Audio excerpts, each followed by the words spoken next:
I am proud to announce that our guest speaker today is Roland Rollie Zuelsdorf.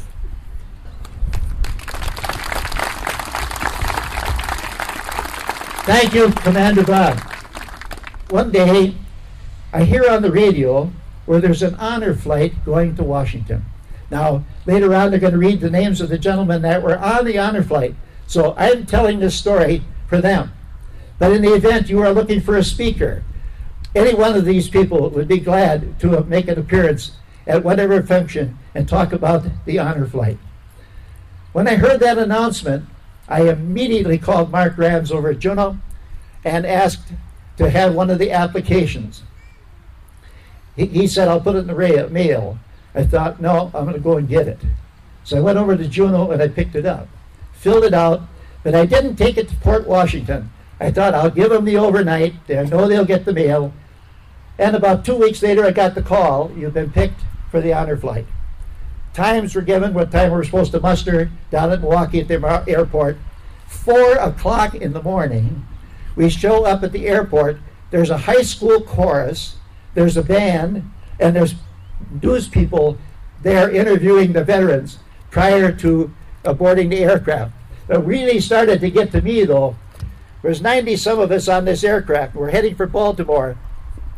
As we're backing away from the dock, I looked out, and all of the crew of the baggage handlers and everybody was standing at attention with a salute. And this happened walking down the passageway in the airport where people would come out of the bays and clap and salute as we went by. So, and folks, that was just the beginning. I especially liked the bus ride from Baltimore down to Washington, D.C. because it went through a National Wildlife Refuge. And while everybody else was visiting with their friends, I'm looking out the window to see if I can see any deer. So I just never gave up. The memorial itself is a wonderful, wonderful edifice. It's only been open for about 2 years. I don't know how many thousands of us veterans have been there, but this is just a life-altering experience. All the different kiosks and the 4,000 stars, gold stars, representing all of the men that were killed in World War II. And especially the 50 that were killed by machine guns when that trapdoors dropped down. And these young men, 17 to 22 years old, tried to make it onto land and didn't get it. In the first 2 hours at Iwo Jima, we lost 7,000 of our friends. So anyway, then it's a short tour of Washington, D.C.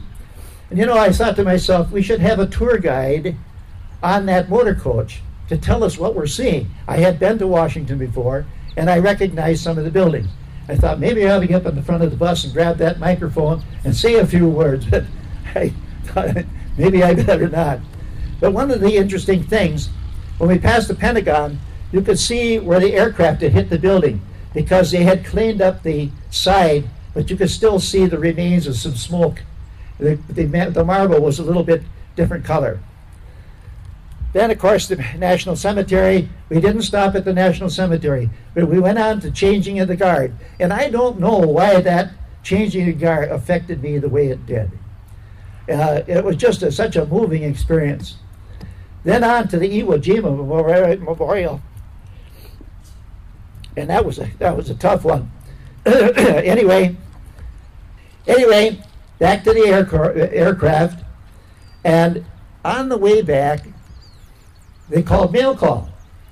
And there had packets of mail for each one of the veterans on the plane. And I opened mine up, and they didn't say, "Dear Sir." It said, "Dear Roland." Handwritten messages from the kids in the various schools in Wisconsin. They're thanking us for our service. Well, things like this can rattle your cage somewhat. Anyway, we get back to the airport in Milwaukee. And the announcement came on, we've been together all this long day. Let's stay together now as we go up the passageway and say goodbye then to each one of us, and our day is done. Well, let me tell you, we walk up the passageway, and I'm one of the young ones. At 84 years old, I'm just a kid compared to some of these other people. So we walk up the gangway, and here at the top is a band, and 1,500 people. 10 o'clock at night, little children with signs, all saying, "Welcome home." So after those many, many long years, there was a welcome home celebration. The tough part came the next day. When I got home, I had a chance to think about this, and my bride of 60 years sitting over there, remember, that was a pretty tough day. It started to settle in. Mark Grimes calls, the Veteran Service Officer. He says, "Rollie, we have an invite to talk to one of the veterans groups in Beaver Dam. You think we can make it?" Well, I'll tell you, when he was introducing me, I thought he'd never get done with the invitation. But he was so moved by the whole experience, and for myself as well. So, my friends, that's the story of a little 18-year-old boy from one of your neighboring cities. So, to everybody that assembled here today, I want to say, God bless you and God bless America.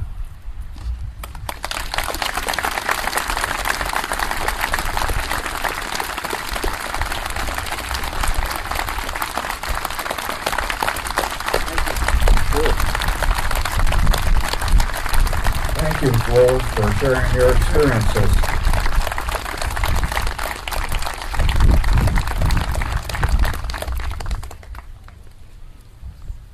Dave Noy, Commandant of the Marine Corps League, will now acknowledge our Area Honor Flight recipients.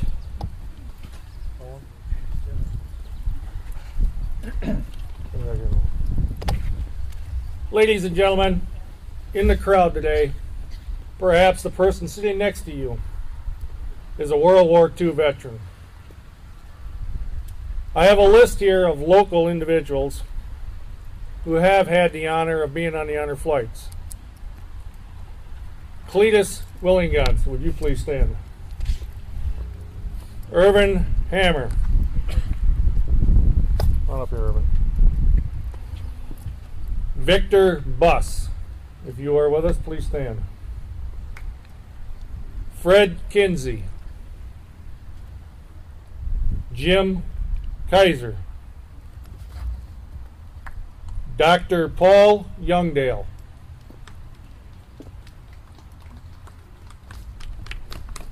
Bill Bradley. Albert Jim Thornborough. Harvey Shuffle. Leroy Klug. John Garshinsky. Paul Reisen. Roman Merrick. Lester Teedy. Bill Fletcher. Yeah. If I didn't call your name, it's because I didn't get it. But we have many other World War II veterans in attendance today who have not been able to participate in the Honor Flight program as of yet. We wish to have all World War II veterans in attendance please rise to be acknowledged and recognized.